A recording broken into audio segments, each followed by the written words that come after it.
अस्सलाम वालेकुम नाज़रीन ग्रामी, वेलकम टू आयशा टीवी।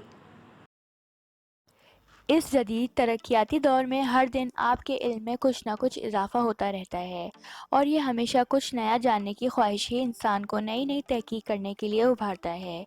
जैसा कि हम जानते हैं कि हम इस वक्त जिस दौर में रह रहे हैं उसमें इंसान को सबसे ज़्यादा ये मालूम करने की फ़िक्र है कि हमारी दुनिया के बाहर कायनात में क्या क्या है, और इसी दौर में हर मुल्क और साइंसदान लगे हुए हैं कि हम कुछ ना कुछ नया जान लें, जिसके लिए कई तरह की रिसर्च करके बहुत सी मालूमात इकट्ठी की गई हैं, जिसकी वजह से हम आज यूनिवर्स के बारे में बहुत कुछ जानने के काबिल हुए हैं। हम ये तो जानते हैं कि आज हमारे सोलर सिस्टम में कितने प्लैनेट्स हैं, लेकिन हमारे सोलर सिस्टम के बाहर इससे भी कई गुना ज़्यादा प्लैनेट्स हैं, जिनकी औसत तादाद एक अंदाजे के मुताबिक करोड़ों अरबों में है। जो प्लैनेट्स हमारे सोलर सिस्टम के बाहर होते हैं, साइंसदानों ने इन्हें एक्सोप्लैनेट्स का नाम दिया है। आइए हम इन्हीं रिसर्च और मालूमात की बात करते हुए हमारी इस वीडियो का आगाज़ करते हैं। साइंसदानों ने अभी अपनी रिसर्च के ज़रिए 4187 एक्सोप्लैनेट्स दरियाफ्त किए हैं। 5 में से एक एक्सोप्लैनेट सूरज जैसे सितारों के गिर्द होता है। अगर हम एक्सोप्लैनेट्स की तादाद की बात करें तो सिर्फ अकेले हमारी मिल्की वे गैलेक्सी में 40 मिलियन से ज़्यादा एक्सोप्लैनेट्स सकते हैं। साइंटिस्ट्स ने अभी जो सबसे हालिया नए एक्सोप्लैनेट्स दरियाफ्त किए हैं वो 6 हैं। 16वीं सदी के फ़िलासफ़र जियोर्डानो ब्रूनो ने सबसे पहले ये ख़याल पेश किया कि जैसे हमारी ज़मीन सूरज के गिर्द चक्कर लगाती है, उसी तरह दूसरे सितारों के गिर्द भी सूरज की तरह सैयारे गर्दिश कर सकते हैं। लेकिन माहिरीन फ़ल्कियात ने 19वीं सदी में एक्सोप्लैनेट्स के वजूद को मुस्तरद कर दिया था। जैसा कि हमें रिसर्च से ये पता चला है कि एक्सोप्लैनेट्स निज़ाम शमसी से बाहर सितारों के गिर्द चक्कर लगाते हैं, इसी वजह से इन्हें एक्स्ट्रा सोलर प्लैनेट्स भी कहा जाता है। पहला तस्दीकशुदा एक्सोप्लैनेट 1992 में देखा गया था। साइंसदानों के मुताबिक सितारों की पैदाइश के दसियों से लाखों साल बाद एक्सोप्लैनेट्स बनते हैं। जिस रिसर्च के ज़रिए हम इनका पता लगाते हैं वो एक्सोप्लैनेटोलॉजी या एक्सोप्लैनेटरी साइंस कहलाती है, जिसका मुताला करके हम एक्सोप्लैनेट्स का पता लगाते हैं। नासा ने टेक्नोलॉजी की मदद से अब तक 97% एक्सोप्लैनेट्स की तस्दीक करके उनकी शनाख्त कर ली है। एक एक्सोप्लैनेट हमारे चांद जितना छोटा भी हो सकता है और हमारे निज़ाम शमसी के सैयारे जुपिटर जितना बड़ा भी। ज़्यादातर एक्सोप्लैनेट्स को स्टार्स की तेज़ रोशनी की वजह से तलाश करना बहुत मुश्किल होता है, जिसके इर्द गिर्द वो चक्कर लगा रहे हैं। एक सैयारा जितना बड़ा होता है उसको शनाख्त करना इतना ही आसान होता है। पहले एक्सोप्लैनेट्स को हॉट जुपिटर्स भी कहा जाता था। साइंसदानों का ये मानना है कि ज़मीन जैसे एक्सोप्लैनेट्स में एलियन लाइफ मौजूद हो सकती है। ये हमें पागलपन लग सकता है, लेकिन दुनिया के मानने वाले बिल्कुल गलत नहीं हैं।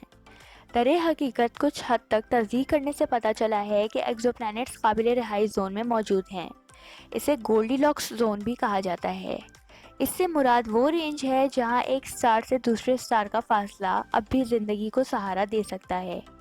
सितारों के रहने के काबिल जोन के अंदर एक्सोप्लैनेट्स सही माहौलियाती दबाव में ज़िंदगी को आगे ले जाने की सलाहियत रखते हैं। साइंटिस्ट्स का अंदाज़ा है कि ज़मीन जैसा करीब तरीन एक्सोप्लैनेट ज़मीन से 12 लाइट ईयर्स दूर हो सकता है। रिसर्च के बाद मालूम हुआ है कि इंसानों के लिए सबसे तारीख सैयारा ट्रेस 2b है, जो कि एक एक्सोप्लैनेट है। ये एक्सोप्लैनेट अपने अपने इर्द गिर्द के सितारों की 1% से भी कम रोशनी को अपने अंदर ऑब्जर्व करता है। अगर इसको कंपेयर करें तो ट्रेस 2b कोयले या एक्रेलिक पेंट से भी कम रोशनी की अक्कासी करता है। हॉट जुपिटर एक्सोप्लैनेट्स की फ़िज़ा में आम तौर पर बहुत ज़्यादा सोडियम और पोटेशियम होता है, इसलिए इसका रंग गहरा होता है। ताहम सही केमिकल कंपाउंड जो ट्रेस 2b को बाकी हिस्सों से ज़्यादा गहरा बनाता है, अभी तक दरियाफ्त नहीं हो सका है। माहिरीन फ़ल्कियात ने पहली बार 2013 में एक एक्सोप्लैनेट के रंग की शनाख्त की थी। हो सकता है कि लोगों ने 1990 की दिहाई में एक्स्ट्रा सोलर के एक्सोप्लैनेट्स का मुताला शुरू कर दिया हो, लेकिन ये 2013 तक नहीं हुआ था कि किसी एक्सोप्लैनेट के रंग की सही तरीके से शनाख्त की गई थी। माहिरीन फ़ल्कियात ने HD 189733b के एल्बिडो की पैमाइश की ताकि ये मालूम हो सके कि ये गहरा नीला या ब्लू कलर था। وہاں سے سائنسدان دوسرے ایگزو پلانٹس کے رنگوں کی شناخت کرنے کے قابل بھی تھے۔ GJ504b کا حصہ میجنٹا کلر کے لیے کیا گیا تھا، جبکہ کیپا اینڈرومیڈے بی قریب سے سرخی مائل دکھائی دے گا۔ ماہرین فلکیات کا خیال ہے کہ ہیلیم پلانٹس یا تو وائٹ ہے یا گرے ہے۔ سائنسدانوں کا اندازہ ہے ملکی وے میں 10 ارب زمین جیسے سیارے موجود ہو سکتے ہیں۔ اگر ہم باقی کائنات کے بارے میں بات کر رہے ہیں تو یہ تعداد 10 گنا بڑھ جاتی ہے۔ کیپلر 22b نے 2011 میں ہیبیٹیبل یعنی رہائش پذیر زون میں پائے جانے والے پہلے ایگزو پلانٹ کے طور پر تاریخ رقم کی۔ جب یہ خبر پھیلی تو لوگوں نے اسے سپر ارتھ کے طور پر لیبل لگا دیا، جس میں ہم ممکنہ طور پر رہ سکتے ہیں۔ تاہم زمین سے 587 لائٹ ایئرز کی دوری کے ساتھ اس ایگزو پلانٹ تک پہنچنے میں کئی سال لگیں گے۔ فی الحال سائنٹسٹ ابھی بھی اس پر ریسرچ کر رہے ہیں۔ ہم سب جانتے ہیں کہ اسپیس کے بارے میں معلومات فراہم کرنے میں ناسا کا سب سے بڑا ہاتھ رہا ہے، جس کے لیے اس نے کئی ٹیلیسکوپ اور اسپیس پروجیکٹس لانچ کیے ہیں۔ انہی میں سے ایک ٹیلیسکوپ جو کہ ناسا کی کیپلر اسپیس ٹیلیسکوپ ہے، اس نے زیادہ تر ایگزو پلانٹس کو دریافت کیا ہے، جنہیں ہم اب جانتے ہیں۔ کیپلر اسپیس ٹیلیسکوپ پہلی بار 2009 میں لانچ کیا گیا تھا۔ ناسا نے کیپلر کو ایکسٹرا سولر پلانٹس کا پتہ لگانے کے لیے لانچ کیا تھا۔ ابتدائی طور پر کیپلر مشن صرف 2.5 سال تک چلنا تھا، تاہم یہ 2018 تک نہیں تھا کہ ناسا نے کیپلر پروجیکٹ کی ٹیلیسکوپ کو ناکارہ ہونے کے بعد ریٹائر کر دیا۔ مجموعی طور پر کیپلر نے 5,30,506 ستاروں کا مشاہدہ کیا اور 2,662 ایگزو پلانٹس دریافت کیے۔ اب ناسا کا transiting exoplanet survey satellite exoplanets کی تلاش جاری رکھے ہوئے ہے، جس میں اب تک 1,730 وہ ستارے جو ایگزو پلانٹ ہو سکتے ہیں اور 41 تصدیق شدہ ایگزو پلانٹس کی دریافت ہوئی ہے۔ زیادہ میٹلسٹی یعنی زیادہ دھاتی پن کے حامل ستاروں میں ایگزو پلانٹس کی میزبانی کا زیادہ امکان ہوتا ہے۔ کائنات میں زیادہ تر مادہ ہائیڈروجن اور ہیلیم پر مشتمل ہے۔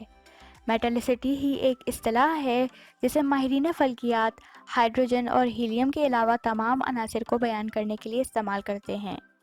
کیپلر ٹیلیسکوپ سے جمع کیے گئے اعداد و شمار کے مطابق زیادہ میٹلک عناصر والے ستاروں کا اپنے گرد گردش کرنے والے ایکسٹرا سولر ایگزو پلانٹس کے ہونے کا امکان زیادہ ہوتا ہے۔ یہ سب جان کر بہت سے لوگوں کے ذہنوں میں یہ سوال آتا ہے کہ یہ کیسے ممکن ہے کہ یہ سب معلوم کیا جا سکے۔ تو سائنسدانوں کے مطابق گریویٹیشنل مائکرو لینسنگ دوسرے ستاروں کا استعمال کرتے ہوئے ایک ایگزو پلانٹ کو تلاش کرتی ہے۔ گریویٹیشنل مائکرو لینسنگ شعاعیں رفتار سے ملتی جلتی ہیں۔ جب ایک ستارہ دوسرے ستارے کے سامنے سے گزرتا ہے تو اس کی کشش ثقل ایک اینک یعنی گلاسز کی طرح کام کرتی ہیں، جو دوسرے ستاروں کی روشنی کو بڑھاتی ہے۔ اگر لینس ستارے کا کوئی سیارہ اس کے گرد چکر لگا رہا ہے تو ایگزو پلانٹ کا میگنیفائنگ ایفیکٹ کو بڑھاتا ہے۔ یہ وہی چیز ہے جسے ماہرین فلکیات نے 20 سے زیادہ ایگزو پلانٹس تلاش کرنے کے لیے استعمال کیا۔ زیادہ تر ایگزو پلانٹس ریڈیل ویلوسٹی کے ذریعے دریافت کیے گئے تھے۔ ایگزو پلانٹس کی شناخت کے لیے رول آف تھم ستارے کی حرکت کا مشاہدہ کرنا ہے۔ اسے ڈاپلرز وابل بھی کہا جاتا ہے۔ یہ طریقہ اب تک کا سب سے کامیاب طریقہ ہے، جس میں تقریباً 400 ایگزو پلانٹس دریافت ہوئے ہیں۔ ابھی بھی 4,374 ممکنہ ایگزو پلانٹس ایسے ہیں جو سائنٹسٹ کے زیر مشاہدہ ہیں، جس پر ابھی بھی ریسرچ چل رہی ہے۔ ہو سکتا ہے ہم کوئی ایسی زمین ڈھونڈنے میں کامیاب ہو جائیں جہاں زندگی کا وجود ہو۔